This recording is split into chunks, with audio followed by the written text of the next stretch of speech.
Ahora, en el capítulo 4, encontramos tres aspectos sobresalientes. Encontraremos la tentación de Jesús en el desierto, el principio de su ministerio público en Capernaum y el llamamiento de 4 de sus discípulos junto al mar de Galilea. Vamos a seguir el movimiento del libro de Mateo. Jesús bajó para ser nacido entre nosotros y de esa manera ser identificado con nosotros. Crecía como cualquier otro niño, exceptuando que era inocente y sin pecado. Ahora en su bautismo ha sido identificado con nosotros. Podríamos decir que se ha vestido con nuestro pecado. Ahora en nuestro estudio de este capítulo veremos que será tentado y probado, porque hay algunos interrogantes que tienen que ser contestados. ¿Puede resistir una tentación el rey? ¿Y puede vencer? La palabra tentar tiene un significado doble. Primero, incitar o tentar a la maldad, seducir. Hay algo en cada uno de nosotros que nos hace ceder a la maldad. Esto no era verdad en cuanto a Jesús. Viene el príncipe de este mundo y él nada tiene en mí, dijo en Juan 14:30. Era santo, inocente, sin mancha, apartado de los pecadores. Así lo presenta el escritor a los Hebreos en el capítulo 7 de su carta, versículo 26. Por tanto, la tentación de Jesús tuvo que ser diferente a la que me causaría a mí caer, porque tenía que ser una tentación mucho más grande. Usted y yo, amigo oyente, caemos tan fácilmente. En segundo lugar, o el segundo significado de la palabra tentar, es prueba. Dios no puede ser tentado por el mal, ni Él tienta a nadie, según lo expresa Santiago, capítulo 1, versículo 13. Sin embargo, la Biblia dice que probó Dios a Abraham, y así lo vemos en Génesis 22:1. Esto quiere decir que Dios probó realmente la fe de Abraham. Jesús ahora debe ser tentado. ¿Pudo haber caído Jesús? La respuesta es enfáticamente no. No pudo haber caído. Si Jesús hubiera caído, entonces usted y yo no podríamos tener un seguro Salvador de ninguna manera. Entonces, si no pudiera haber caído, ¿fue legítima y genuina su tentación? Bueno, tenemos que decir que su tentación fue mucho más grande que cualquier tentación que usted y yo jamás hayamos experimentado. Cuando se fabrica un nuevo modelo de automóvil, ya sea un Chevrolet, o Ford, o Dodge, es probado minuciosamente. Ahora, en cuanto a las piedras preciosas, cada diamante genuino es probado para demostrar que no es falso. El Señor Jesucristo fue probado para demostrar que Él es exactamente lo que dijo que era. El autor de estos estudios bíblicos, el Dr. J. Vernon McGee, contaba que cuando era un niño vivía en el occidente del estado de Texas, en los Estados Unidos. El ferrocarril Santa Fe pasaba por su pueblito, pero nunca paraba allí. Cerca de ese pueblito había una confluencia fluvial, y la compañía Santa Fe tenía un puente que cruzaba esa corriente. En el verano solo había allí suficiente agua en el río como para uno apenas mojarse los pies. En el invierno, sin embargo, podía flotar allí un acorazado. Pero durante un invierno hubo una inundación que se llevó el puente del ferrocarril Santa Fe. Después que reconstruyeron el puente, continuaba el Dr. McGee, pusieron un día 2 locomotoras grandes sobre el puente. Decía él que había allí más silbidos y pitidos como nunca antes se había escuchado, y por tanto todo el pueblo salió a ver lo que pasaba. Un ciudadano valiente preguntó al ingeniero, ¿qué es lo que hace? La contestación fue, estamos probando el puente. El ciudadano comentó, ¿qué quiere decir con que están probándolo? ¿Acaso no están tratando de destruirlo con esas 2 locomotoras encima? El ingeniero contestó, claro que no, estamos probándolo para demostrar que no es posible destruirlo. Amigo oyente, permítanos decirle que esa es exactamente la manera en que el Señor Jesucristo fue probado. Su tentación probó que no lo podían destruir. Su tentación fue mucho más grande que las nuestras. Nosotros tenemos un límite de lo que nos es posible llevar. Si me dan la suficiente tentación, simplemente sigue creciendo la presión y al fin sucumbiré. Esto también es verdad en cuanto a usted, amigo oyente, pero Cristo nunca cedió. Una línea de pescar diseñada para soportar 5 kilos de peso se romperá cuando se la someta a un tirón de 15 kilos. Una línea de 50 kilos puede aguantar más que una línea diseñada para 10 kilos de presión. Nosotros somos como la línea de pescar de 5 kilos. pero Él es como esa cuerda de 50 kilos o más. Hay tantas lecciones que aprender de la tentación de Jesús. Quisiéramos señalar el contraste muy interesante entre la tentación de Eva y la de Jesús. También nos gustaría apuntar cómo ésta se compara con la tentación de los cristianos. Comencemos entonces este capítulo 4 de Mateo leyendo los 3 primeros versículos que dicen: Entonces Jesús fue llevado por el Espíritu al desierto para ser tentado por el diablo. Y después de haber ayunado 40 días y 40 noches, tuvo hambre. Y vino a él el tentador y le dijo: Si eres hijo de Dios, di que estas piedras se conviertan en pan. Esta es la misma clase de tentación que le llegó a Eva. La primera tentación fue física. Eva vio que el árbol era bueno para comer. Así lo observamos en Génesis 3:6. Al Señor Jesús, Satanás le dijo que convirtiera a las piedras en pan. En la primera carta del apóstol Juan, capítulo 2, versículos 15 y 16, se denomina a tal tentación para el cristiano como los deseos de la carne. Ahora leamos la respuesta de Jesús en el versículo 4.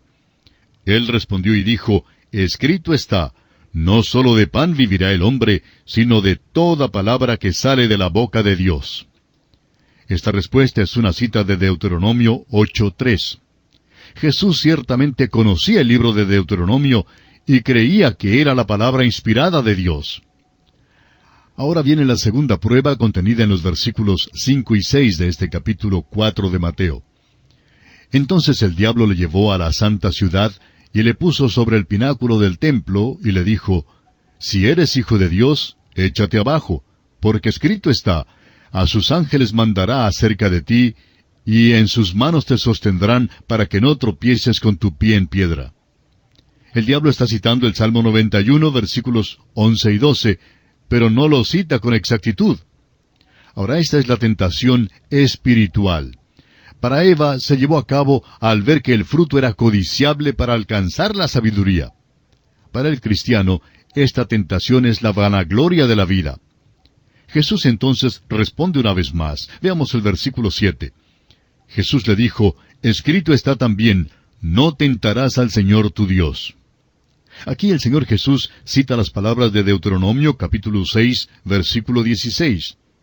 Luego tenemos la tercera tentación, pero esta será ya tema de nuestro próximo programa.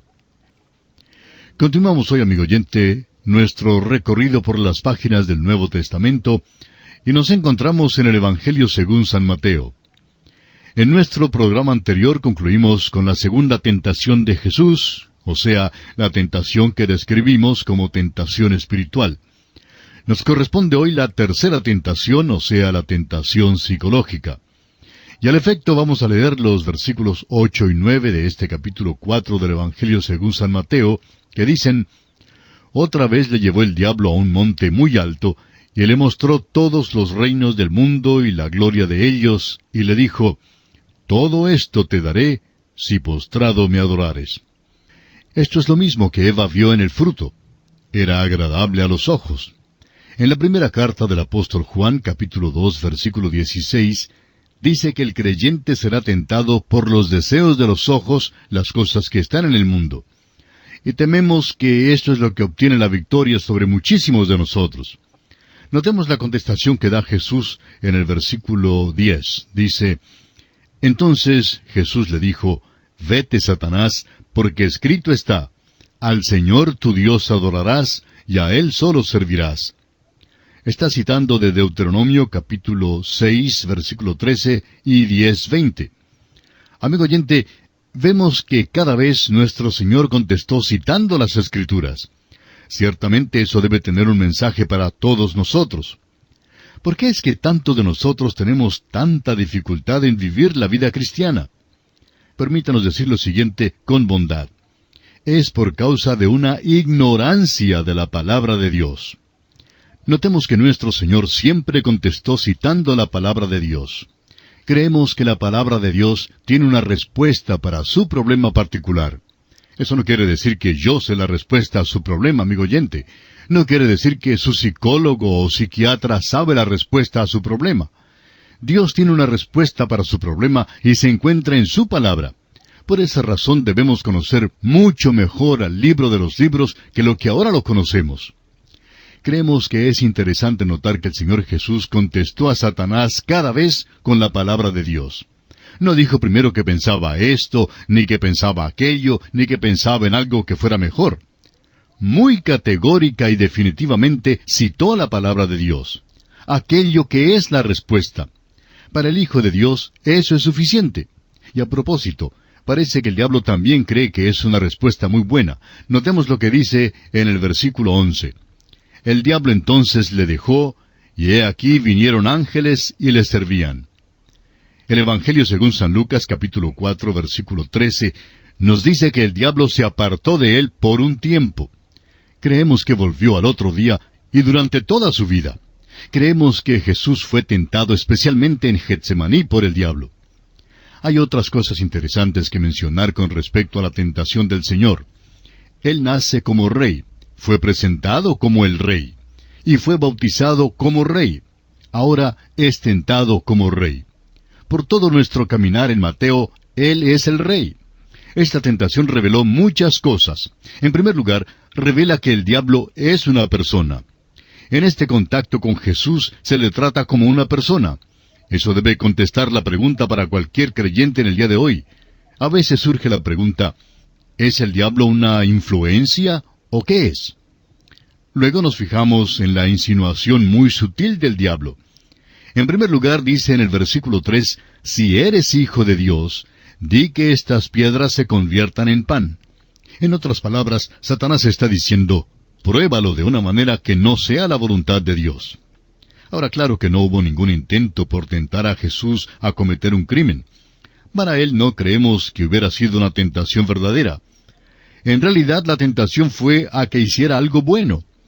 El pan es el sostén de la vida, y por eso el hacer pan sería una cosa buena. Satanás no le pidió a Jesús que cambiara el agua en vino. Y más adelante veremos cómo Jesús milagrosamente multiplicó los panes y dio de comer a las multitudes. La maldad inherente era conseguir que Cristo saliera de la voluntad de Dios para su vida. Así vemos que el Señor Jesús respondió al diablo con la palabra de Dios en todas las tentaciones. Cada vez usaba la espada del Espíritu para enfrentarse con el enemigo de Dios. En su carta a los Efesios capítulo 6 versículo 12 dice el apóstol Pablo, porque no tenemos lucha contra sangre y carne, sino contra principados, contra potestades, contra los gobernadores de las tinieblas de este siglo, contra huestes espirituales de maldad en las regiones celestes. Jesús usaba la espada del Espíritu. Su respuesta fue, escrito está. Qué bueno fuera que simplemente llegáramos a ser un poquito más peritos en el uso de la espada, es decir, la espada del Espíritu. Esa es nuestra arma hoy en día, y amigo oyente, todavía es un arma excelente. Ahora notemos que Jesús citó del libro de Deuteronomio. Eso es interesante. ¿Sabía usted que cuando la crítica textual en Alemania empezó a apuntar su ataque contra la Biblia, la hipótesis de Graf y Wellhausen apuntó sus cañones al libro de Deuteronomio? Es obvio que el diablo odia este libro porque el Señor Jesús lo utilizó contra él. Y allí es donde el diablo lanza su ataque sobre nosotros hoy en día, porque tiene como objetivo hacernos dudar de aquel libro. La segunda cosa que el diablo quiso que Jesús hiciera fue llegar a ser un líder religioso por un milagro estupendo, más bien que ofreciendo sus credenciales en la manera que Dios había prescrito. El camino del diablo desviaría a Cristo de la cruz. Mucho de lo que se llama la cristiandad hoy en día excluye totalmente la cruz de Cristo. El diablo pide a Jesús que llegue a ser un gran líder religioso por medio de un milagro. Amigo oyente, es muy peligroso hoy en día ser seducido por los que hacen grandes prodigios y milagros. Ahora mismo muchísimas personas siguen ese tipo de cosa donde hay mucha emoción y muchísimo bullicio y vaivén. El autor de estos estudios bíblicos, el Dr. J. Vernon McGee, decía que en su programa en idioma inglés había hecho una oferta de $100 en una ocasión a cualquier persona que viniera y ofreciera sus credenciales de que fue realmente sanado por un taumaturgo, o sea, una de esas personas que hacen grandes prodigios. dijo que quedó algo asombrado cuando 2 o 3 llegaron, los cuales fueron realmente sinceros y honestos. Ahora no nos entienda mal, amigo oyente. Creemos en ser sanados por un milagro, es decir, creemos que se va directamente al gran médico divino. Cuando se tiene algo de veras mal en el cuerpo, pues no se va a un practicante ni a un curandero. Lo que se hace es ir directamente a un especialista. Y creemos en ir directamente al especialista, es decir, al médico divino, y no por medio de estos supuestos taumaturgos. Ningún hombre puede hacer milagros por sí solo, ni aun el Señor Jesús llegaría a ser un líder religioso de la manera en que el diablo quiso que lo fuese. Ahora notemos que el diablo volvió y citó la Escritura también. Dijo, tomando las palabras del Salmo 91, 11 y 12, «A sus ángeles mandará acerca de ti, y en sus manos te sostendrán, para que no tropieces con tu pie en piedra». El diablo hace bien en citar la Escritura, pero no fue muy exacto. Shakespeare dijo que el diablo podía citar la Escritura para sus fines, pero Satanás omitió una frase muy importante en el pasaje que citó. Omitió la parte importante del versículo, «que te guarden en todos tus caminos». Fue un esfuerzo para conseguir que Jesús ignorara el camino de Dios. No es siempre la voluntad de Dios, amigo oyente, obrar algo milagroso en su vida o en la mía. No se puede forzar a Dios a que haga alguna cosa. Dios no es un joven que lleva telegramas. No se le puede mandar. Dios es soberano y nosotros somos sus criaturas. Debemos entregarnos a la voluntad de Dios. Puede que a veces no sea agradable, pero la voluntad de Dios es la que es importante, no la voluntad suya ni la mía. Luego el diablo ofreció al Señor Jesús los reinos de este mundo. Leamos una vez más el versículo 8 de este capítulo 4 de Mateo, que dice, «Otra vez le llevó el diablo a un monte muy alto, y le mostró todos los reinos del mundo y la gloria de ellos». Surge la pregunta, ¿tiene el diablo los reinos del mundo para ofrecer? El Señor Jesús nunca desafió el derecho del diablo de ofrecer los reinos. Presumimos que el diablo los tenía para dar. Esto da un criterio algo diferente en cuanto a la dificultad que tenemos en el mundo hoy. El diablo está manejándolo todo. Satanás está detrás del caos y la confusión en el mundo. Recordemos quién es nuestro enemigo de veras. Es un enemigo espiritual. Quiere llegar a ser Dios. Aquí en el versículo 9 le dice a Jesús, «Todo esto te daré si postrado me adorares». Ahora Jesús no obedeció al diablo y nos dice en Mateo 4, versículo 11, «El diablo entonces le dejó, y he aquí vinieron ángeles y le servían». El doctor Lucas nos dice en el capítulo 4, versículo 13 de su Evangelio, que el diablo se apartó de Jesús por un tiempo. El diablo no se apartó permanentemente. La tentación de Jesús fue mucho más grande que la nuestra. Hay un límite hasta donde nosotros podemos llegar. Sucumbimos al aumentarse la presión. Pero Jesucristo nunca cedió, aun cuando aumentó la presión. La tentación de la hora presente del cristiano es el mismo llamamiento del mundo, la carne y el diablo. Ahora leamos los versículos 12 y 13 de este capítulo 4 del Evangelio según San Mateo, que dicen, «Cuando Jesús oyó que Juan estaba preso, volvió a Galilea, y dejando a Nazaret, vino y habitó en Capernaum, ciudad marítima, en la región de Zabulón y de Neftalí». Jesús se apartó de la región de Jerusalén porque Juan el Bautista había sido tomado y encarcelado por Herodes. Ahora vemos al Señor Jesús cambiando su centro de operaciones del sur al norte, desde Nazaret hasta Capernaum. Mateo no nos da los detalles de esta mudanza en su libro. Debe notarse que los evangelios no tratan de mostrar paralelismo en todo. Uno no es una copia en papel carbón del otro. El esfuerzo de armonizar los evangelios es una equivocación grande. Cada libro se escribe con un fin definido. Ninguno de ellos debía ser una biografía del Señor Jesús. Cada libro presenta ciertos aspectos para alcanzar a una cierta sección de la familia humana. Mateo fue escrito para alcanzar al elemento religioso y es principalmente para la nación de Israel. Mateo nos da la razón por la cual Jesús cambió su centro de operaciones. En primer lugar, encontramos que Jesús fue rechazado en el pueblo donde se crió. Todo lo que relata Mateo sirve para mostrar que el Señor Jesús es el cumplimiento de la profecía del Antiguo Testamento. La mudanza desde Nazaret a Capernaum fue para un fin definido, como se demuestra en los versículos siguientes. Leamos los versículos 14 al 16. Para que se cumpliese lo dicho por el profeta Isaías cuando dijo, tierra de Zabulón y tierra de Neftalí, camino del mar, al otro lado del Jordán, Galilea de los gentiles. El pueblo asentado en tinieblas vio gran luz, y los asentados en región de sombra de muerte, luz les resplandeció. Cristo se mueve según la profecía dada en Isaías 9, 1 y 2, y en Isaías 42, 6 y 7. Capernaum llegó a ser su centro de operaciones y continuaba haciéndolo hasta que fue a Jerusalén la última vez para ser crucificado. La condición de esta región en el tiempo del Señor Jesús era una condición de maldad y mundanalidad. Era un lugar maravilloso junto al mar de Galilea y fue llamado Tierra de los Gentiles porque muchos habían llegado allí del Imperio Romano. Los habitantes de Capernaum estaban cerca de Jerusalén, pero lejos de Dios.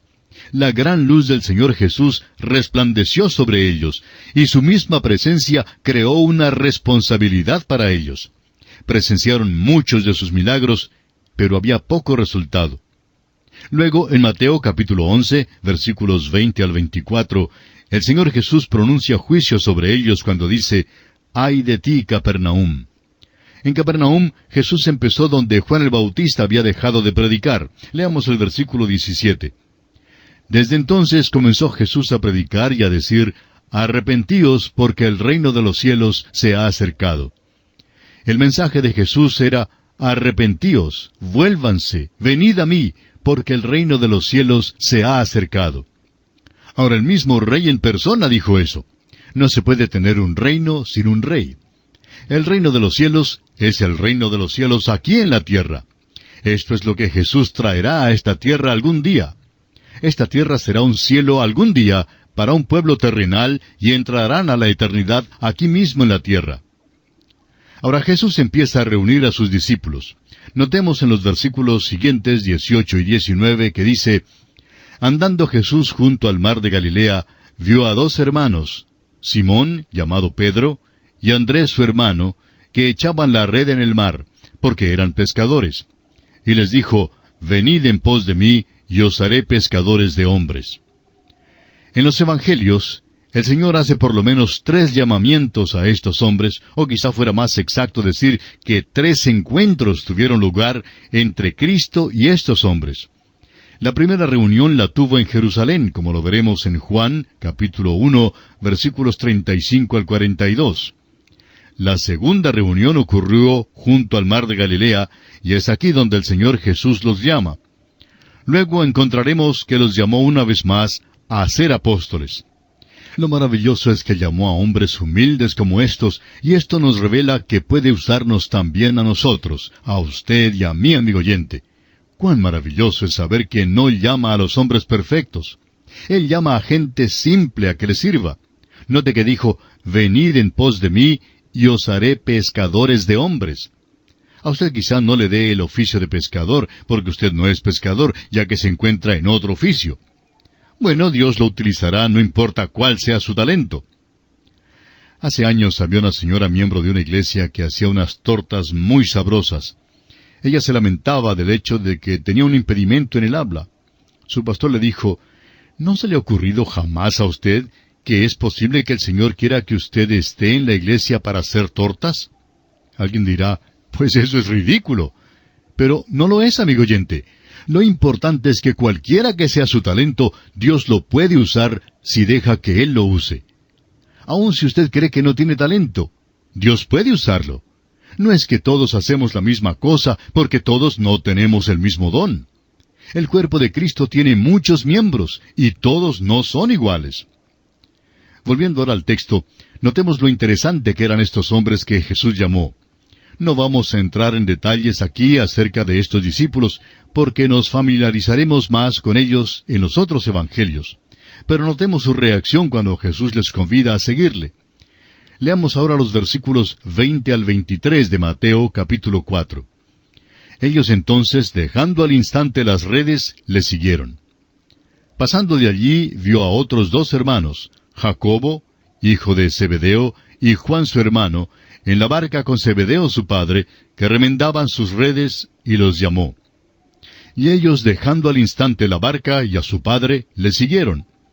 Y recorrió Jesús toda Galilea, enseñando en las sinagogas de ellos, y predicando el evangelio del reino, y sanando toda enfermedad y toda dolencia en el pueblo. Amigo oyente, Jesús sanó literalmente a miles de personas en aquel día. Mateo se especializa en dejarnos saber eso. Si hacemos caso al texto, encontraremos que sus curaciones no fueron meramente unos pocos casos aislados. Miles de personas fueron sanadas, y esa es la razón por la cual nunca dudaron de sus milagros. Sigamos adelante ahora con los versículos 24 y 25. Y se difundió su fama por toda Siria, y le trajeron todos los que tenían dolencias, los afligidos por diversas enfermedades y tormentos, los endemoniados, lunáticos y paralíticos, y los sanó. Y le siguió mucha gente de Galilea, de Decápolis, de Jerusalén, de Judea, y del otro lado del Jordán. Notemos las multitudes y los lugares de donde vienen. Algunas personas llegaron de Galilea, llegaron de Decápolis, 10 ciudades al lado oriente del río Jordán. Vinieron de Jerusalén y de Judea, y de más allá del Jordán que quedaba muy lejos. Pero Jesús ministra también a estas personas. Y así concluimos nuestro estudio del capítulo 4 del Evangelio según San Mateo.